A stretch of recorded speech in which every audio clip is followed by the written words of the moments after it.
నమస్తే, welcome to వి3 news లక్ష్యం సమాజేతం. మీరు మహేష్. ముందుగా వార్తలోని ముఖ్యాంశాలు. చల్లా కుటుంబ సభ్యులను పరామర్శించిన జగన్, పకడ్బందీ ఏర్పాట్లు చేసిన అధికార యంత్రాంగం.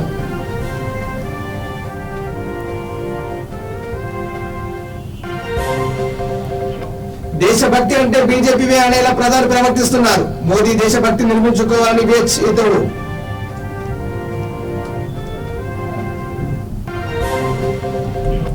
జూబ్లీహిల్స్ కృష్ణానగర్ లో ఎమ్మెల్యే మాగంటి గోపినాథ్ పర్యటన, లబ్ధిదారులకు షాదీ ముబారక్, కళ్యాణ లక్ష్మి చెక్కుల పంపిణీ.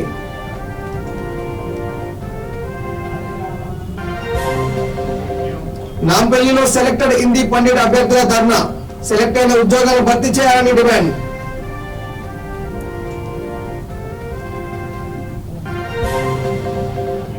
విశాఖ ఫార్మసిటీలో మరో అగ్ని ప్రమాదం, ఎగిసిపడిన మంటలు, దట్టంగా కమ్మేసిన పొగ.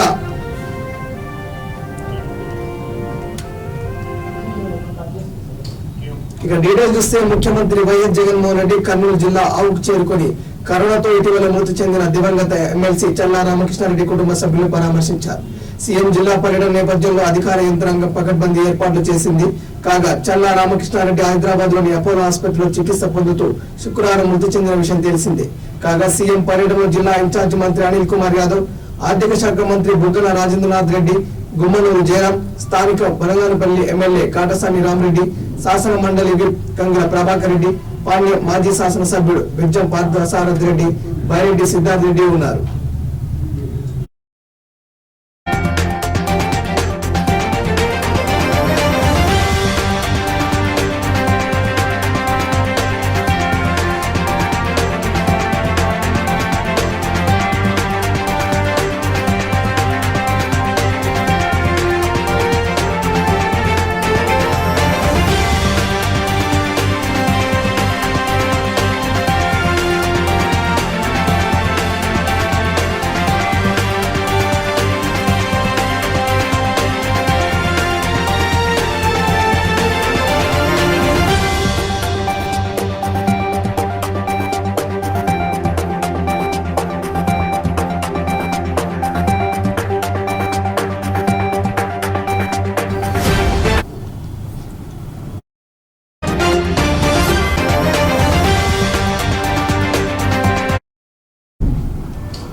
ఇక ట్విన్ సిటీస్ లో రియల్ ఎస్టేట్ వ్యాపారం దూసుకుపోతుందని వి3 news channel chairman Kachan Satyanarayana అన్నారు. మైసిగండి టెంపుల్ సిటీ వారు గాయత్రి నగర్ ఆనంద్ ఫంక్షన్ లో చేపట్టిన సక్సెస్ మీట్ కు ఆయన ముఖ్య అతిథిగా హాజరయ్యారు. అనంతరం మైసిగండి టెంపుల్ సిటీ నూతన సంవత్సర క్యాలెండర్ డైరీని కాచన్ సత్యనారాయణ ఆవిష్కరించారు. కష్టపడితే ఏ పని అయినా సాధ్యమవుతుందని, పెట్టుబడిలో రియల్ ఎస్టేట్ ఉత్తమమని వి3 news channel chairman Kachan Satyanarayana పేర్కొన్నారు. ఈ కార్యక్రమంలో Maisigandi temple city joint directors, members తదితరులు పాల్గొన్నారు. దాంట్లో భాగంగా ఈరోజు క్యాలెండర్ ఆవిష్కరణ కావచ్చు, డైరీ ఆవిష్కరణ కావచ్చు.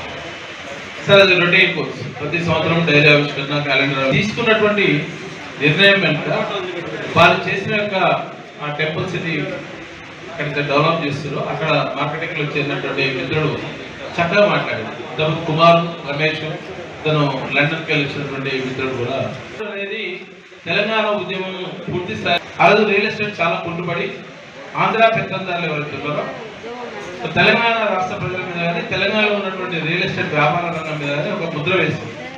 తెలంగాణ రాష్ట్రం అంటే ఏర్పడితే రియల్ ఎస్టేట్ మొత్తం కుంటుపడుతుంది, మీ భూములు ఎవరు కొన్నారు చెప్పినటువంటి విధవలు ఎవరైతే ఉన్నారో ఈరోజు అమరావతి మొత్తం కుంటుపడుతుంది. తెలంగాణ రాష్ట్రం అద్భుతంగా ఉంది. మన జీడిపి కూడా ఈరోజు యావత్ భారతదేశంలో 20 only because of real estate. ఒక రియల్ ఎస్టేట్ ఒక వెంచర్ 15 ఎకరాలు వెంచర్ చేయగానే మనం 15 ఎకరాలు ఒకటే చూస్తున్నాం, కానీ 15 ఎకరాల కింద ఎన్ని కుటుంబాలు బాగుపడుతున్నాయని మనం చూడాలి. ఆ కుటుంబాలకు ఒక ధైర్యాన్ని ఇచ్చింది రియల్ ఎస్టేట్. ఈరోజు సాఫ్ట్వేర్ రంగంలో ఎంత అభివృద్ధి చూపించినా సాఫ్ట్వేర్ కంటే ఎక్కువ రియల్ ఎస్టేట్ రంగం మీద కాన్సన్ట్రేషన్ చరిత్రలో గొప్పవాడే. ఈరోజు హైదరాబాద్కు వచ్చినటువంటి ఆంధ్ర పెత్తందారులు ఎవరైతే రియల్ ఎస్టేట్ రంగాన్ని నమ్ముకొని ఇక్కడ వచ్చి ప్లాట్ల మీద మురళీమోహన్ అనే జయవేది కన్స్ట్రక్షన్ హైటెక్ సిటీ పెట్టినప్పుడు ఎగ్జాంపుల్ ఏం చెప్తున్నారంటే ఫార్మాసిటీ గురించి చెప్పినటువంటి నేపథ్యంలో ఆ రోజు హైటెక్ సిటీలో 200 నుండి 500 రూపాయలకు గజం ఉంటే ఎవరు తీసుకోవాలి, మన వాళ్ళు. మనకు 50 ఆ గుట్టలలో రాళ్ళలో మనకు ఎందుకు రాను. అదే మైసిగండి ఈరోజు ఆ గుట్టల రాళ్ళు ఫార్మాసిటీ వచ్చిన తర్వాత ప్రత్యక్షంగా పరోక్షంగా 4-5 లక్షల మంది కుటుంబాలకు ఒక 20,000 ఎకరాలలో అంత పెద్ద డెవలప్మెంట్ అవుతుంటే తెలంగాణకు ఒక తలమానికంగా ఉంది. అంటే అట్టి ప్రదేశంలో మనం చేసినటువంటి వెంచర్లో మనం పనిచేసుకుంటూ సక్సెస్ గా ఎదిగినటువంటి నేపథ్యంలో అక్కడ రియల్ ఎస్టేట్ రంగంతో పాటు మన కుటుంబాలు కూడా అభివృద్ధి చెందాం. తద్వారా మనం భవిష్యత్ తరాలకు మనకు ఒక గొప్ప అవకాశాన్ని కల్పించిన వాళ్ళం. దాంట్లో భాగంగా ఆ కుటుంబ సభ్యుల భాగంగానే మనం ఈరోజు తను బక్కయ్య గారి ఆధ్వర్యంలో చేస్తున్నందుకు ఒక నమ్మకంతో 11 సంవత్సరాల నుండి పరిచయం ఉన్నటువంటి బక్కయ్య 11 సంవత్సరాల క్రితం తెలంగాణ ఉద్యమంలో నాకు పరిచయమైనటువంటి మిత్రుడు. ఆ రోజు నుండి ఈ రోజు వరకు కూడా కమిట్మెంట్ తోటి అదే చిరునవ్వు తోటి ఉంటాడు. ఎప్పుడు కూడా ఇంతవరకు రియల్ ఎస్టేట్ లో అప్పటి నుంచి చాలా సందర్భాలు వచ్చినాయి, ఎమ్మెల్యే మార్కెటింగ్ వచ్చినాయి, రియల్ ఎస్టేట్ వచ్చినాయి, ఎన్ని రకాలు వచ్చినా కానీ ఈరోజు అదే రియల్ ఎస్టేట్ రంగాన్ని నమ్ముకొని ఈయన పూర్తి స్థాయిలో పనిచేస్తున్నాడు. తద్వారానే ఇక్కడ ఉన్న అందరూ కూడా ఈ రియల్ ఎస్టేట్ కటాచ్ అయ్యి ఒక కుటుంబ సభ్యులలో మనం మనల్ని పొందుతుందంటే తను చేసినటువంటి పని మీద విశ్వాసం, తను ఇచ్చేటువంటి మాట కమిట్మెంట్ తోటి ఆ క్రమంలో ఇప్పుడు ఇద్దరు కలిసి చేస్తున్నటువంటి విధానం మనం చేస్తే ఆ పనిలో నిజాయితీ ఉండాలనే విషయాన్ని స్పష్టంగా చెప్పారు. ఐడి కార్డు గురించి ఎందుకు చెప్పిందంటే మనం ఐడి కార్డు వేసుకుంటే మన ఐడెంటిటీ ఉంటుంది. ఈ సంస్థలో పనిచేస్తున్నాం, ఎక్కడైనా మనం కూరగాయలు హోటల్లో పనిచేస్తున్నాం, జొమాటోనో స్విగ్గీ అని చెప్తే వాడు టీషర్ట్ ఇస్తాడు, ఆ టీషర్ట్ వేసుకొని తిరుగుతాం. మన రియల్ ఎస్టేట్ నా డబ్బులు సంపాదించుకుంటూ మనం నమ్ముకున్న వాళ్ళకు ₹1 లాభం చూపించే విధంగా పనిచేస్తున్నప్పుడు మన ఐడి కార్డు పెట్టుకున్నా తప్పలేదు. మన ఆఫీస్ లో సెక్యూరిటీ గార్డ్ పనిచేస్తారు, ఒక హౌస్ కీపింగ్ వాళ్ళు ఉంటారు, వాళ్ళకి ఒక డ్రెస్ కోడ్ చూపిస్తామంటే ఒక ఐడెంటిటీ మనం. అందుకే తను చెప్పింది వాస్తవం. ఎక్కడైనా 10 మంది కలిసి ఒక డిమాండ్ దగ్గర ఉన్న హోటల్ పోయినా ఐడి కార్డు చూసారు, వీళ్ళు రియల్ ఎస్టేట్ రోజు చేస్తారా, సరే ఏమైనా అవకాశం ఉంటే ఆ ఏరియాలో ఎంత ఉందని తెలుసుకొని కూడా ఉంటుంది, కొంత పరిచయాలు కూడా. అది చాలా అద్భుతంగా చెప్పినాం కదా. అట్లనే జగదీశ్వర్ రెడ్డి శశిధర్ రెడ్డి తను లండన్కి వెళ్ళి వాళ్ళ మిస్సెస్ దాంట్లో సాఫ్ట్వేర్ డెవలపర్ ఉండి తెలంగాణ ప్రాంతాన్ని నమ్ముకొని ఇక్కడ వస్తే డెవలప్మెంట్ లో ఉంటుందన్న ఒక ఉద్దేశంతో ఇంత పాండమిక్ సిచ్యువేషన్ కూడా తను ఉండి ఒక ప్లాట్ కొని మళ్ళీ దీంట్లో ఇన్వాల్వ్ కావడం అంటే అద్భుతం. Heads of. అంటే తను చేసే పని మీద ఎంత నమ్మకం. ఇక దేశభక్తి అంటే బీజేపీ అనేలా ప్రధానమంత్రి నరేంద్ర మోడీ ప్రవర్తిస్తున్నారని కాంగ్రెస్ సీనియర్ నేత వి హనుమంతరావు విమర్శించారు. జాతీయ పతాకం తయారు చేసి 100 ఏళ్లు అవుతుందని శతవార్షికోత్సవ వేడుకలు ఎందుకు చేయడం లేదని ప్రశ్నించారు. జాతీయ గీతం, పతాకం 100 ఏళ్ల ఉత్సవాలు ఎందుకు చేయడం లేదని కేంద్ర ప్రభుత్వాన్ని నిలదీశారు. దక్షిణాది నేతలు కావడంతో నేను నిరాదరణకు గురవుతున్నానని చెప్పారు. పార్లమెంట్ లో పింగళి వెంకయ్య చిత్రపటాన్ని ఏర్పాటు చేయాలని ఉపరాష్ట్రపతి వెంకయ్యనాయుడు ప్రధానికి విజ్ఞప్తి చేయాలన్నారు.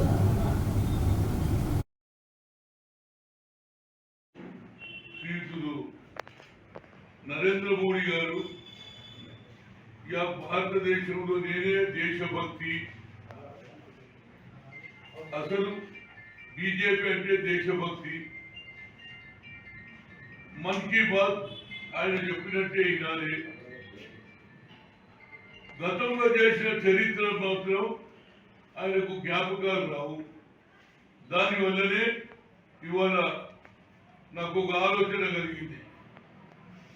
రవీంద్రనాథ్ ఠాగూర్ గారు 103 సంవత్సరాలు అవుతుంది ఆయన జాతీయ గీతం పాడింది. అదేవిధంగా పింగళి వెంకయ్య గారు ఆ రోజులలో జాతీయ పతాకాన్ని ఎగురవేస్తే ఆనాడు ఉన్నటువంటి జాతీయ పతాకాన్ని 1921లో విజయవాడలో ఏఐసిసి సమావేశంలో ఈ జెండాను ఆవిష్కరించారు. ఇదే మా నేషనల్ ఫ్లాగ్. దానివల్ల ఇవాళ ఉన్నటువంటి ప్రధానమంత్రి జాతీయ గీతాన్ని మర్చిపోయాడు.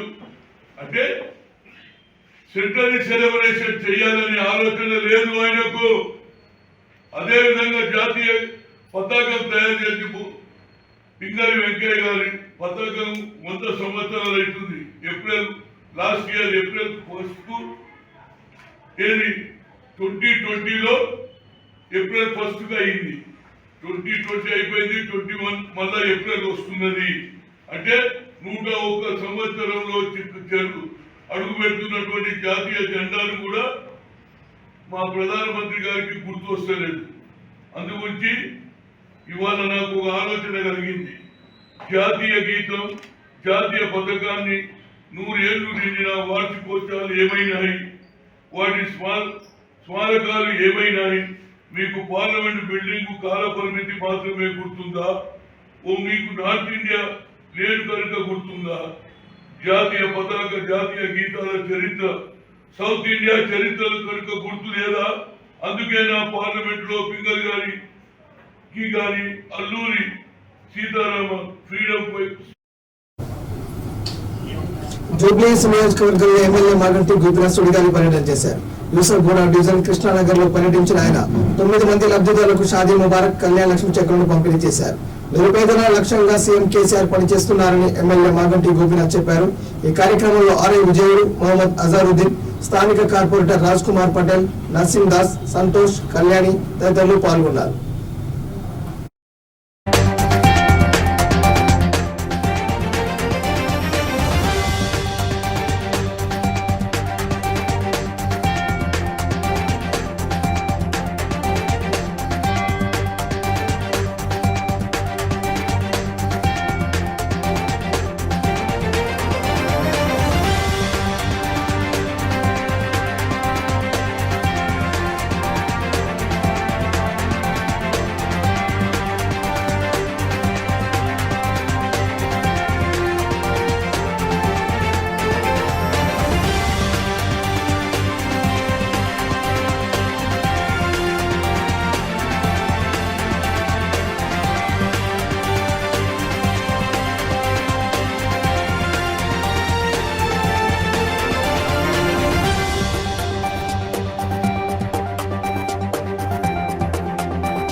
రంగారెడ్డి జిల్లా ఆమన్గల్ మండల కేంద్రంలో టీపీఎస్ ఆధ్వర్యంలో ఉపాధ్యాయ విద్యారంగ సమస్యల పరిష్కారానికై ధర్నా నిర్వహించారు.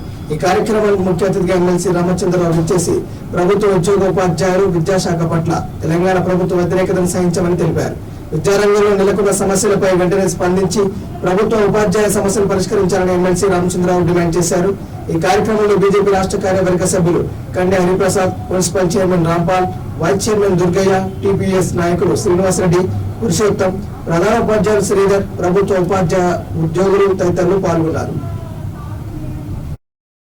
పోరాడే శక్తి ఉంది అనేది మరోసారి రుజువైంది. ఎందుకంటే మేము ఎక్కడో మాడుగుల్లో చేస్తూ తెలంగాణ కోసం ఇక్కడి దాకా వచ్చి పోరాటం చేసినాం. ఇప్పుడు తలకొండపల్లి మండలంలో చేస్తూ కూడా మన వాయిస్ ని కేసీఆర్ దాకా ఇష్టపడి తెచ్చుకున్న తెలంగాణలో ఆయన ఎంతవరకు సాఫల్యం చేసిండు అనేది ఆయన ఏనాడు ప్రశ్నించుకోలేదు. మరి మనం ఒకసారి చూపించాలి. ఎందుకంటే కొంతమందికి ఇచ్చి చెప్తే కానీ అర్థం కాదు. పిల్లలు వస్తారు స్కూల్కి, ఎంతో మంది పిల్లలు వస్తారు. చెప్పకుండా నేర్చుకునే పిల్లలు కొంతమంది ఉంటారు, చెప్తే విని ఆచరించే పిల్లలు కొంతమంది ఉంటారు, కొంతమంది కొట్టినా ప్రాక్టీస్ చేయని పిల్లలు ఉంటారు. అందులో థర్డ్ పర్సన్ మన కేసీఆర్. అతన్ని ఇచ్చేయడం అని కాదు, అనుభవశాలి, అన్నిట్లలో అన్నీ ఉన్నాయి. కానీ అవ్వాల తెలంగాణ కోసం పోరాడడానికి టీచర్ల అవసరం ఎంత అయితే ఉంది అనేసి మనం ఒకవైపు విద్యార్థులు వారికి బోధన చెప్పడానికి శిక్షకులు లేక, ఉపాధ్యాయులు లేక, ప్రొఫెసర్లు లేక మా బతుకులు ఏమవుతాయి, మా చదువులు ఏమవుతాయి అని చెప్పేసేటటువంటి ఆలోచనలు ఉంటే, మరోవైపు తెలంగాణ చిన్నారుల ఒక భవిష్యత్తు తీర్చిదిద్దేటటువంటి ఒక ఉన్నతమైనటువంటి ఒక వృద్ధిలో ఉన్నటువంటి ఉపాధ్యాయుల ఒక పరిస్థితిలో ఈరోజు రోడ్డు మీదకి వచ్చిందంటే, మరి ఆనాడు బంగారు తెలంగాణ కలలు కానీ మనందరం కూడా తెలంగాణ ఉద్యమంలో పాల్గొని తెలంగాణ తెచ్చుకున్న తర్వాత ఈ రకమైన పరిస్థితి మనకు ఉంటుందని చెప్పేసి ఎప్పుడు కూడా మనం ఊహించలేదు. ఇంటర్మీడియట్ ఫెయిల్ అయినా కానీ 10th క్లాస్ ఫెయిల్ అయినా తీసుకొని వచ్చి ఎలక్షన్స్ వర్క్ చేయించారు వాళ్ళని. ఎందుకంటే మీరు ఉపాధ్యాయులు చేయించలేదు. ఈరోజు హైదరాబాద్ లో ఉన్నటువంటి రిజల్ట్స్ తర్వాత, దుబ్బాక రిజల్ట్ తర్వాత మీరు మళ్ళీ నాటకాలు స్టార్ట్ చేశారు. ఈ యొక్క మానసికుడి యొక్క మాయ మాటలు మనం నమ్మడానికి వీలేదు. మంచిగా నమ్మించి అరచేతి మీద స్వర్గం చూపెట్టేటటువంటి ప్రభుత్వం ఇది. మనకు ఎన్నో మాట చెప్పారు. నేను స్వయంగా కౌన్సిల్లో అడిగాను ముఖ్యమంత్రి గారిని, సార్ పిఆర్సీలు ఎప్పుడు ఇస్తారు, పిఆర్సీ రిపోర్ట్ ఎప్పుడు వస్తుంది, అప్పటి కానీ అయ్యాది అంటే పక్కన ఈటల రాజేంద్ర గారు ఒకసారి ఉంటే, ఇంకోసారి హరీష్ రావు గారు ఉంటే అయిపోతుందా ఇచ్చేస్తామని అని చెప్తుండే. అంటే మనకు నమ్మించి ఈరోజు ప్రభుత్వం ఒక ఉద్యోగస్తులు నమ్మించి ఇన్నాళ్ళు ఫ్రెండ్లీ ఎంప్లాయీస్ ఫ్రెండ్లీ గవర్నమెంట్ గా పెట్టారు. ఈరోజు ఎంప్లాయీస్ ఫ్రెండ్లీ గవర్నమెంట్ కాదు, it is the enemy of the government employees అనేది గుర్తుపెట్టుకోవాలి. Government is enemy of the employees. వాస్తవానికి ఏం చేశారంటే ఇక నాంపల్లిలో తెలంగాణ పబ్లిక్ కమిషన్ కార్యాలయం వద్ద సెలెక్టెడ్ హిందీ పండిట్ అభ్యర్థులు ధర్నా నిర్వహించారు. 2017 టీఆర్టీలో సెలెక్టెడ్ హిందీ పండితుల ఉద్యోగాలను భర్తీ చేయాలని నిరసన వ్యక్తం చేశారు. 3 ఏళ్లు గడుస్తున్న నియామకాలు చేపట్టలేదంటూ టీఎస్పీఎస్సీ ప్రభుత్వానికి వ్యతిరేకంగా నినాదాలు చేశారు. రాష్ట్ర ప్రభుత్వం ప్రకటించిన 50,000 ఉద్యోగాల నోటిఫికేషన్ కంటే ముందే తమకు నియామకాలు చేపట్టాలని డిమాండ్ చేశారు. వీరికి బీసీ సంక్షేమ సంఘం జాతీయ అధ్యక్షుడు ఆర్ కృష్ణయ్య మద్దతు ప్రకటించారు.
శ్రీశైలంలో ఈ నెల 11 నుంచి 17 వరకు సంక్రాంతి బ్రహ్మోత్సవాలు జరుగుతాయని ఈవో కెఎస్ రామారావు తెలిపారు.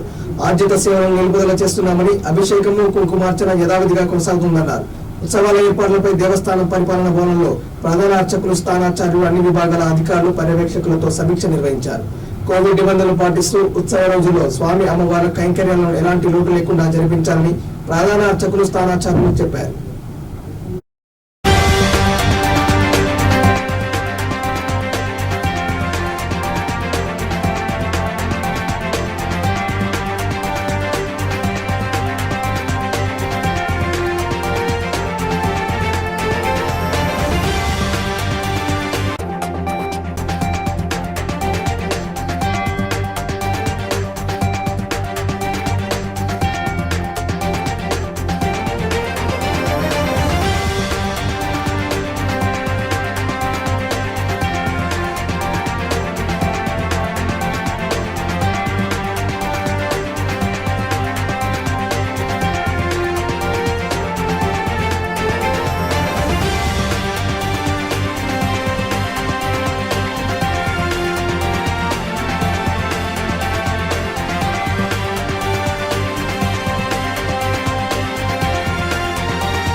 ఖమ్మం జిల్లా పెనుబల్లి మండలం ఎంఆర్ఓ కార్యాలయం వద్ద డబుల్ బెడ్రూమ్ లబ్ధిదారులు ధర్నా చేపట్టారు. అడవి మల్లెల గ్రామ పంచాయతీ పరిధిలో ఇటీవల డబుల్ బెడ్రూమ్ ఇల్లు లబ్ధిదారులకు ఇచ్చారు. కానీ ఆ డబుల్ బెడ్రూమ్ ఇళ్ల పంపకంలో అవకతవకలు జరిగాయని, తమకు వచ్చిన ఇళ్లను అన్యాయంగా వేరే వాళ్ళకి ఇచ్చారని బాణావతి రాజేశ్వరి, భర్త పవన్ కుమార్, షేక్ రజియా, భర్త బడేమియా వారి బంధువులతో పెనుబల్లి కార్యాలయం వద్ద నిరసన వ్యక్తం చేశారు. ఈ సందర్భంగా లంబాడి హక్కుల పోరాట సమితి రాష్ట్ర కార్యదర్శి కృష్ణ మాట్లాడుతూ రాజేశ్వరికి ఇల్లు వచ్చిన మాట వాస్తవమేనని, కానీ వారి కుటుంబంలో గతంలో ఇందిరమ్మ ఇల్లు వచ్చినందున ప్రస్తుతం డబుల్ బెడ్రూమ్ ఇవ్వకపోవడం దారుణమని తెలిపారు. పోరాట సమితి రాష్ట్ర కార్యదర్శిని ఈరోజు పెనుమల్లి మండలం అడవిమెల్లాల గ్రామంలో డబుల్ బెడ్రూమ్ అవకతవకలు జరిగినాయి అని మాట మాకు తేటతెల్లం అయింది. వీళ్ళు బాదావతు రాజేశ్వరి పవన్ కుమార్ భర్త పేరు, వాళ్ళకి డబుల్ బెడ్రూమ్ కేటాయించడం జరిగింది. వాళ్ళ పేరు లిస్టులో పేరు రావడం జరిగింది. అది వచ్చిన తర్వాత పేరు వచ్చిందని చెప్పేసి వీళ్ళు ఆశపడుతూ ఉన్న సందర్భంలో ఈ ఎంఆర్ఓ గారు వచ్చి మీకు గతంలో మీ తాతకు వచ్చింది, మీకు వాళ్ళకి ఇది వచ్చింది అని చెప్పి ఆ పేరులోంచి తీసేయడం జరిగింది. కాబట్టి వాళ్ళకి సర్పంచ్ కూడా వాళ్ళ మామగారికి ఆయనకి బెడ్రూమ్ కోసం మేము ధర్నా చేస్తున్నాం. 49 మందిలో నా పేరు వచ్చింది, 30 మందిలో కూడా నా పేరు వచ్చింది. చేతికి ఇచ్చే టయానికి నా పేరు తీసేసి మాలోతు సుధీర్ కానీ చేశారు. నాకంటూ ఇల్లు లేదు, వాకిలి లేదు, పొలం లేదు, ఏమీ లేదు. ఎకరాలు పొలం ఉన్నోడికి ఇచ్చారు, ఇంద్రం ఇల్లు ఉన్నోడికి ఇల్లు ఇచ్చారు, అన్నీ ఇచ్చారు. నాకంటూ ఏది లేదు. నా పేరు తీసేసి మాలో సుధీర్కి ఇచ్చారు. సార్ నాకు న్యాయం చేయాలి. మీకేం ఇబ్బంది కలిగింది? మేము గత 50 ఏళ్ళ నుంచి ఉంటున్నాం సార్. అక్కడ పడుబడ్డ బంగ్లాలలో ఉంటున్నాం. 3 ఇళ్ళు పడేశారు, 3 ఇళ్ళు ఇచ్చారు. మా పేరు లేకుండా చేశారు. అసలు ఎన్నిసార్లు వేసినా కూడా మా పేరు లేకుండా ఇచ్చేసేసి ఉండోళ్ళు డబల్ 30 ఏళ్ళకి 30 మందికి ఇచ్చేసి దాంట్లో 2-3 ఇచ్చేసి మాకు అసలు లేకుండా చేసేసారు. మేము కలెక్టర్ గారి దగ్గరికి వెళ్ళాం. కలెక్టర్ గారు పంపించారు లెటరు, ఎంఆర్ఓ గారి దగ్గర పెట్టారు. ఎంఆర్ఓ గారు ఏ న్యాయం చేయట్లేదు. ఇప్పుడు 3 నెలలు తిరుగుతున్నాం ఇక్కడ. 2 BHK కోసం అని చెప్పేసి మనం గ్రామ సభ నిర్వహించడం జరిగింది. 2 సార్లు గ్రామ సభ నిర్వహించామండి. ఫస్ట్ గ్రామ సభలో మనము అప్లికేషన్స్ అన్నీ ఏవైతే వచ్చాయో వీళ్ళు ఎలిజిబిలిటీ వీళ్ళు అని చెప్పేసి మనం చెప్పడం జరిగింది. దాన్ని పబ్లికేషన్ కూడా చేయడం జరిగింది. దాని మీద కొన్ని అబ్జెక్షన్స్ వచ్చాయి. మనకు 15-16 అబ్జెక్షన్స్ దాకా వచ్చాయి.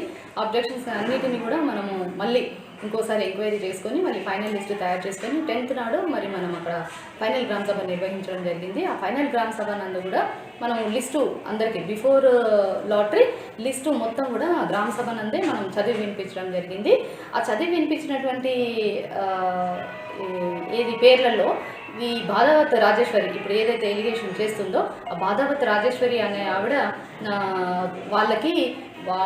వాళ్ళ కుటుంబంలో ఒకరికి ఆల్రెడీ వచ్చింది.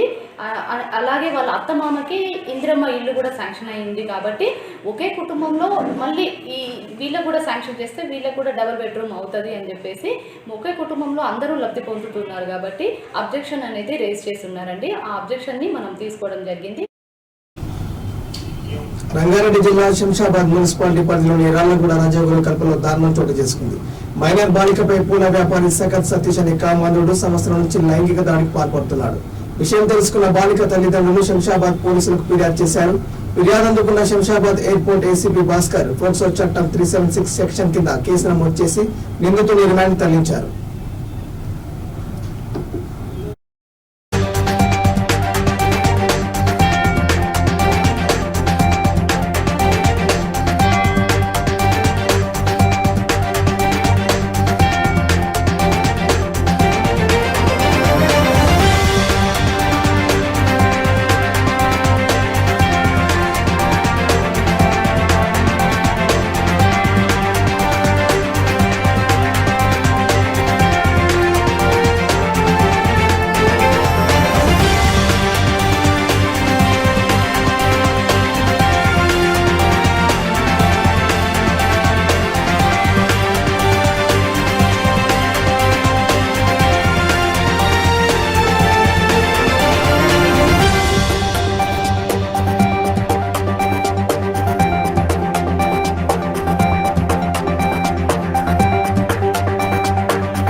సకత్ సతీష్ అని ఈయనకు ఈ పూల బిజినెస్ ఉన్నది. మన శంషాబాద్ బస్ స్టాండ్లో పూల వ్యాపారం చేస్తాడు. ఆమె దగ్గర ఒక అమ్మాయి పనిచేస్తుండే గత లాస్ట్ 3 years నుంచి. మైనరు అయితే అమ్మాయితోటి ఆల్రెడీ మ్యారీడ్, పిల్లలు ఉన్నారు ఈయనకు సతీష్కు. అమ్మాయితోటి ఫర్ ద లాస్ట్ 3 years అని చెప్తుంది అమ్మాయి ఈ సెక్సువల్ హరాస్మెంట్, సెక్సువల్ అసాల్ట్ చేసిండని. అయితే ఒక లాస్ట్ అంటే 1 year బిఫోర్ అంటే ముందు మళ్ళీ ఒకసారి నన్ను అసాల్ట్ చేసిండని ఆమె ఆరోపణ. అయితే ఈ మధ్యన మళ్ళీ ఆమెను మళ్ళీ దానికి కోఆపరేట్ చేయమని. విశాఖలోని పరవాడ ఫార్మాసిటీలో మరో అగ్ని ప్రమాదం చోటు చేసుకుంది. ఇక్కడ జేపీఆర్ ల్యాబ్స్ లో పేలుడు సంభవించాయి. దీంతో పెద్ద ఎత్తున మంటలు అంటుకున్నాయి. పొగలు దట్టంగా కమ్మేశాయి.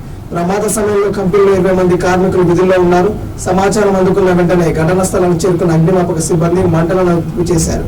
పేలుడు గల కారణాలు తేలాల్సి ఉంది. ఈ ఘటనపై కేసు నమోదు చేసుకున్న పోలీసులు దర్యాప్తు చేస్తున్నారు.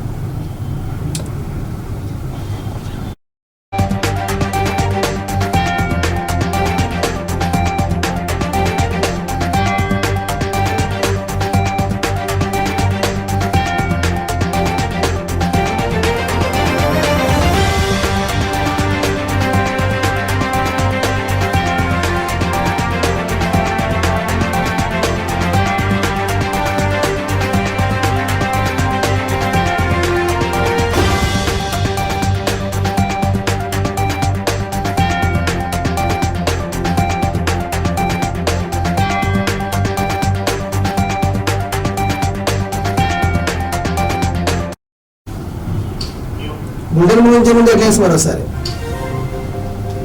చల్లా కుటుంబ సభ్యులను పరామర్శించిన జగన్. పకడ్బందీ ఏర్పాట్లను చేసిన అధికార యంత్రాంగం.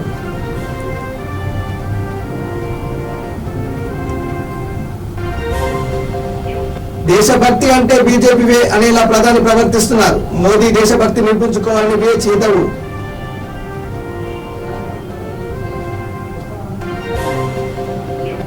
జూబ్లీహిల్స్ కృష్ణానగర్ లో ఎమ్మెల్యే మాగంటి గోపినాథ్ పర్యటన. లబ్ధిదారులకు షాదీ ముబారక్, కళ్యాణ లక్ష్మి చెక్కుల పంపిణీ.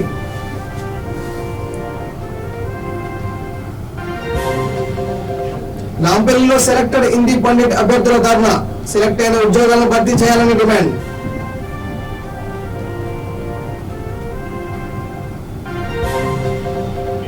విశాఖ ఫార్మాసిటీలో మరో అగ్ని ప్రమాదం. ఎగిసిపడిన మంటలు దట్టంగా కమ్మేసిన పొగ.